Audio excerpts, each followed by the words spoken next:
You know, a lot of independent musicians want to get a booking agent so that they can get better gigs. Good call, but now let's see if you're ready for one.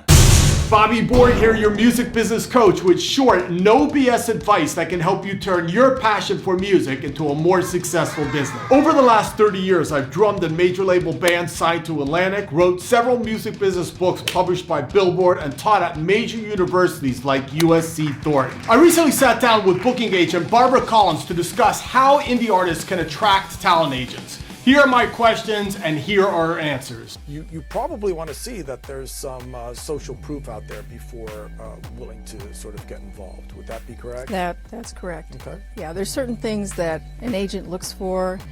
They want to know, have you been in the market before? What's the capacity of the gig? How many followers do they have? Twitter, Facebook, Instagram, etc. Have they been featured in magazines? Are they on the charts? Have they been on TV would be great.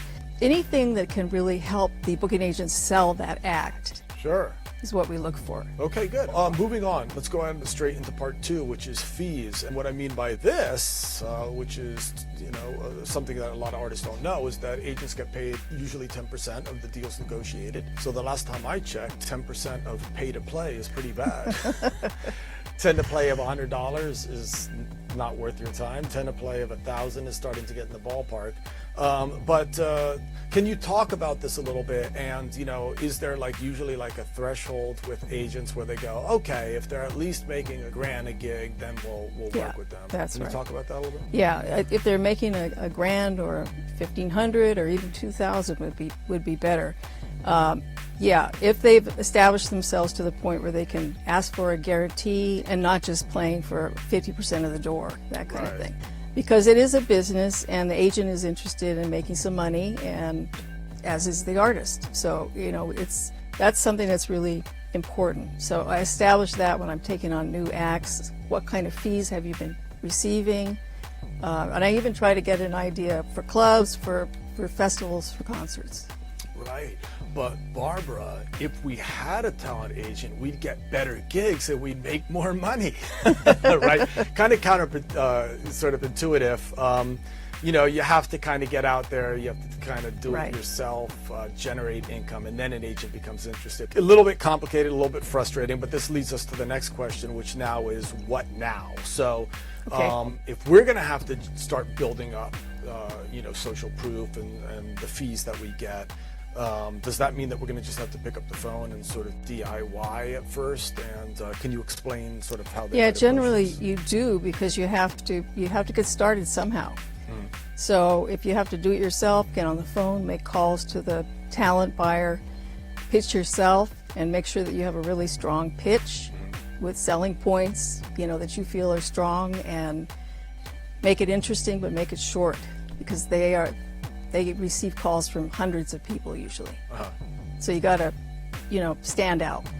Okay, and what are the things that you think they should say to help them stand out? I remember when I was doing this quite regularly, all they really care about is putting asses in seats. So, if you can prove that you can put asses in seats, and you're going to show up on time, and you're going to play a great set, and you're going to be entertaining and engaging. Yeah, and also that you can really emphasize that you work really hard to promote. You will work very hard to promote the gig. You have a mailing list, you're going to contact everybody on the mailing list, you're going to put it on social media, you're going to use all outlets you can to work with that talent buyer to fill the house. Okay. Yeah. Try to fill the house. Yeah. All right, so good. So those are some important tips. And I think, another important thing to mention about sort of what now is, you have to be persistent in getting on the phone and talking to booking agents, because when you do make a call and you call the club, the bartender or whoever answers the phone might say, call back on Tuesday between 2 and 5. It's called a call time. So then you call back, and they might say send links, and you do, and then you never follow up. It's never going to go anywhere. Exactly. Right? A lot of artists make that mistake. They don't follow up. Yeah. And so it doesn't. It just disappears. They go on to the next person. Yeah. You have to be persistent and definitely call when they say to call. I would make a few calls and then email them if that's a possibility. Right. And what I usually do is when I first establish contact, I say, would you prefer to be emailed or would you want me to call you to follow up? I see. And if so, what's the best day to follow up with you? Right, sure. And then definitely follow up. That's Okay, yeah, that's important. the key issue. Yeah. Okay, cool. If you want to learn more about how you can turn your passion for music into a more successful business, be sure to check out this video or the video linked in the description below.